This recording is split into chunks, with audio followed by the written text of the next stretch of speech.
maitanong ko lang din po yung on social distancing. Kasi yung sa Dolomite Beach, nakikita natin talagang tinatangkilik ng ating mga kababayan. Paano po kaya maiiwasan yung talagang umpukan ng mga tao? And just for the record, pwede po ba yung mga bata na bumisita doon?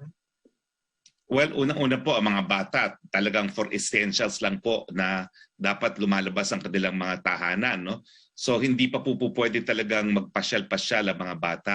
So unang-una nananawagan po kami sa ating mga kababayan, no? Pandemya pa po.